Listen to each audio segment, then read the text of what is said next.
to drill down a bit more into the geographies that some of the activity's been going on in.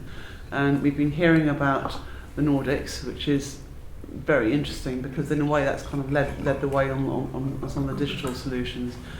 We've been hearing about Asia and the growth going on there.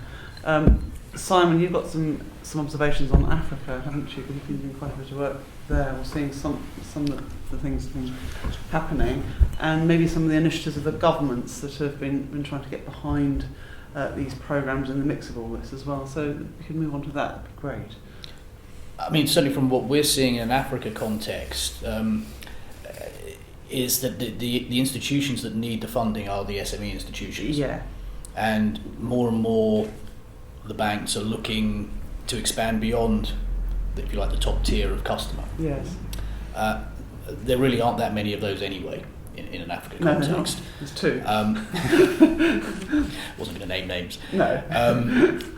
But essentially that's the position, and I think that there are still a lot of difficulties because there's not the level of sophistication within the corporates there yet, and they love the idea of being able to do the business, do this product, and take advantage of this more straightforward financing, which they always prefer. But they don't have the wherewithal, and to be honest, at the moment they probably don't have the business themselves to do it on a larger scale. So you combine that with the banks who are obviously looking more and more towards Africa, but who themselves don't necessarily have the experience historically to get comfortable with a lot of the risks that are there. So they're sort of coming closer together, but given the amount of momentum there's been towards Africa, and given the basic appetite of the banks to look at Africa, we don't think we've seen as much as perhaps we could do. Interesting. There's still a lot of potential there, but there's still a lot more work to be done before the two parties actually get together. I think some banks, notably the international banks that are on the ground over there, are doing better. I mean, they're historically closer to those customers anyway, so people like yourselves, ABSA, Standard Bank, etc., because they're able to combine the expertise in the product areas combined with the local knowledge. And I think the way forward is going to be for the relatively newer players looking at Africa to partner up with some of the regional banks. And if you're in a jurisdiction where they exist, the larger domestic banks, to try and, very much like you were saying earlier, to partner in terms of bringing together all the different bits of the puzzle, which none of them can do on their own.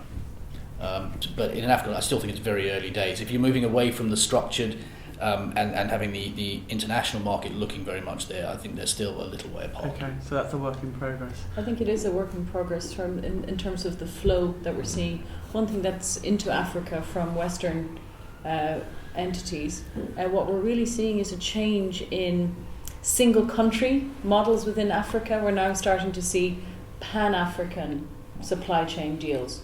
So where you have sophisticated European buyers who are demanding that global RPA and global technology and standardization and the sophisticated middle office onboarding structure that we can offer, but then they would want it also, they want to have the local strength and on the ground presence and have a very strong training agenda across those countries with the local entities.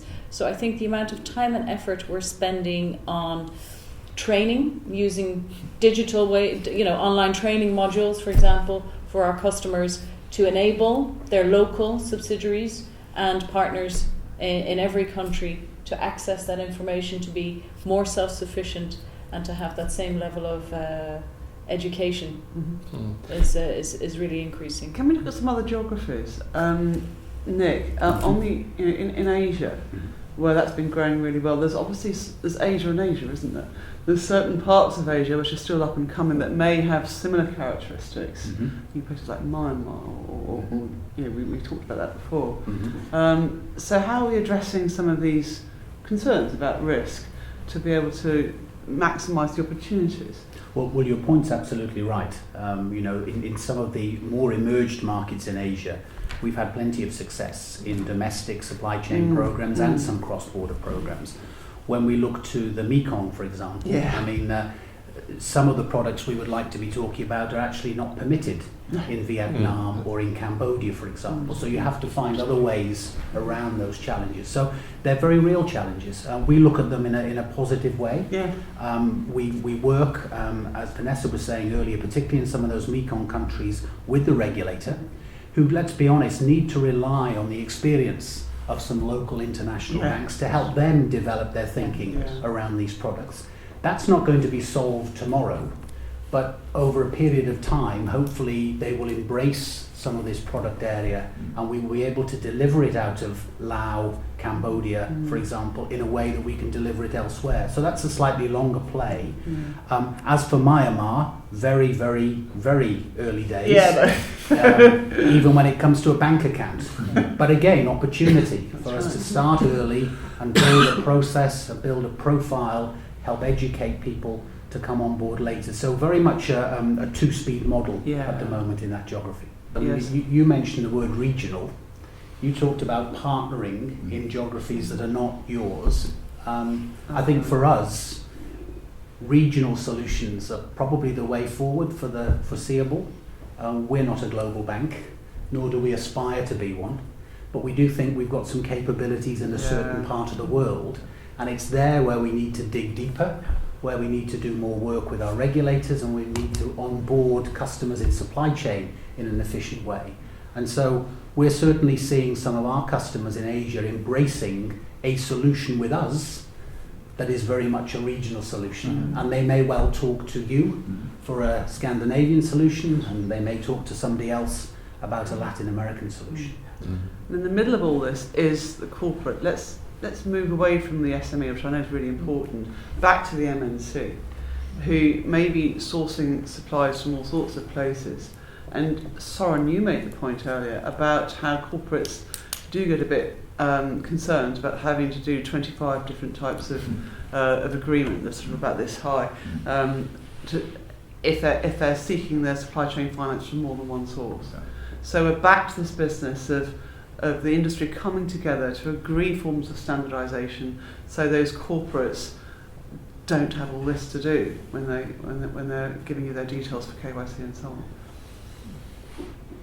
I think we talked about standardization and terminology just before, and the work you involved in there. That will help. That might help. Yes. I think we have.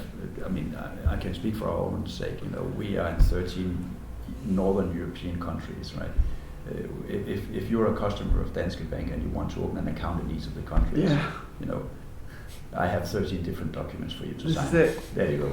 So that's how easy it is, you know, or how difficult it is. Right? Then we all have the aspiration, I think, that to do this in a simple way, so that maybe part of that document is the same across. But you as a lawyer would know that we can't just get away with one document for all jurisdictions. So all of that pain is not going to go away. No. So think, you know, that's one way of looking at this. Another way of looking at this is the true global corporates that are multi-banked, they have options, so they can go through SWIFT, for instance, for their connectivity to all the banks.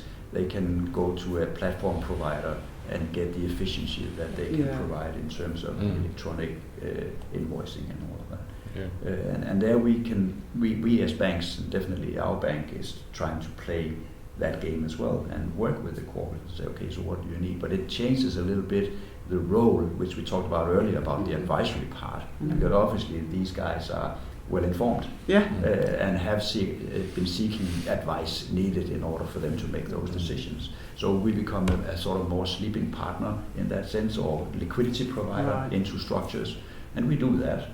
But then it's different drivers, I would say. It'll be interesting to see whether this journey of standardization does go beyond. I mean, certainly in the process of doing this work on the standard definitions, we had a lot of feedback from market participants saying, well, what's next? You know, advocacy, education, potentially more standards. I think the technology may well drive quite a lot of standardization. I think the point you made about a third-party provider, I agree with. SWIFT, you know, the bank links up to Swift, the client links up to Swift, and then we all link up to Swift. Yes. So the You corporate. And so that differentiation, he doesn't have 5 fobs sitting off his keyring to check into everybody's bespoke system. Yeah. So that will drive a degree of standardization in the delivery. I was with a major MNC in Switzerland last month talking around this space, whether it be supply chain, whether it be using the Swift MT798 envelope for their guarantee activities, for example, which I know is a popular area for people. Oh, it is, Whether it was Bolero and the solutions that they're delivering. And you know, the senior colleague there said quite clearly to us that we expect convergence in the technology, and therefore we're looking for something different from you going forward. It is much more advice, guidance. Where's the next step? Back to Service consulting. ex- Back to service the excellence. consulting. Yeah. Sorry. Because in that process, the human element, sadly in some ways, disappears because everything becomes more standardized in its delivery. And therefore, what are you delivering? I just wanted to add that apart from my role at Danske Bank, I actually also have a role at Swift. So I'm a board member at Swift and also a member of the corporate advisory group supporting the Swift board to make the right decisions. And in that context, the advisory board are talking to a lot of corporates around their needs. And what you're bringing up here about the identity format, you know, the 150 tokens that a treasurer need to not only carry with him but update every quarter at different frequencies is a pain that can be solved if we can get together on this.